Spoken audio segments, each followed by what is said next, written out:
Praise the Lord.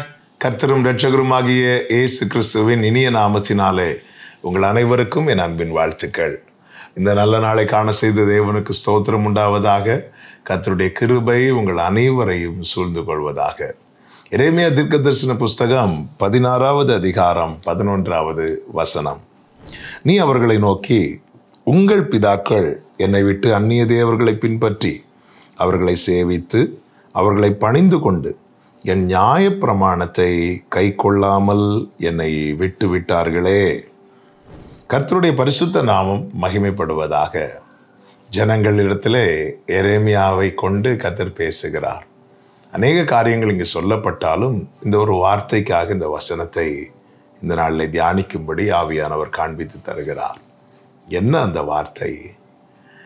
என் நியாய பிரமாணத்தை கை கொள்ளாமல் என்னை விட்டு விட்டார்களே என்று வேதனையோடு கர்த்தர் சொல்லுகிறதை இங்கே பார்க்க முடியும். அப்படி என்றால் உண்மையில யார் கர்த்தரை விட்டு விடுகிறவர்கள் தெரியுமா? கர்த்தருடைய வசனத்தை கை கொள்ளாதவர்கள். யோவானிலே சொல்லப்பட்டிருக்கிறது, பொல்லாப்பு செய்ய விரும்புகிற எவனுமே ஒளியினிடத்தில் வரான் என்று சொல்லப்பட்டிருக்கிறது. ஒளி யார்? கிறிஸ்து. இந்த வசனம்தான் வெளிச்சம். உண்மையிலே நன்மை செய்யணும், வாழ்க்கையில் அவருக்கு பிரியமாய் நாம் வாழணும், இப்படி உண்மையிலே விரும்புகிறவர்கள் என்ன செய்வார்கள் தெரியுமா? இந்த வசனத்துக்கு நேராய் திரும்புவார்கள். இந்த வசனத்தை வேண்டாம் என்று விட்டு விடுகிறவர்கள் யாரை விட்டு விலகுகிறார்கள் தெரியுமா? யாரை விட்டு விடுகிறார்கள் தெரியுமா? கர்த்தரை விட்டு விடுகிறார்கள். அதை தான் கர்த்தர் இங்கே சொல்லுகிறார், என் நியாயப்பிரமாணத்தை கை கொள்ளாமல் என்னை விட்டு விட்டார்களே என்று.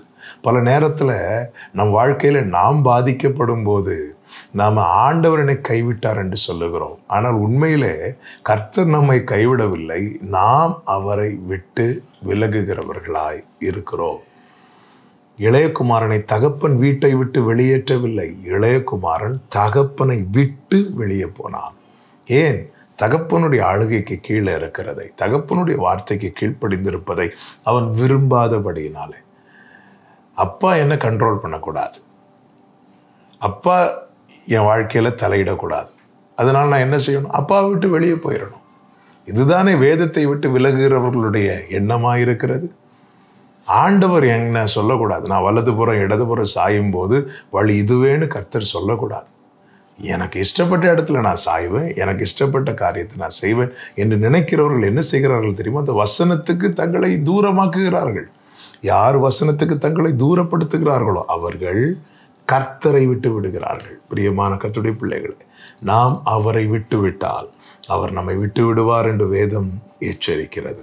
எனவே இந்த வசனத்தை விடாதீங்க, இதோடு உங்களை இணைத்து கொள்ளுங்கள், கர்த்தரோடு இணைந்திருக்க பாருங்கள், கர்த்தர் உங்களை ஆசீர்வதிப்பார். ஜெபிக்கலாமா?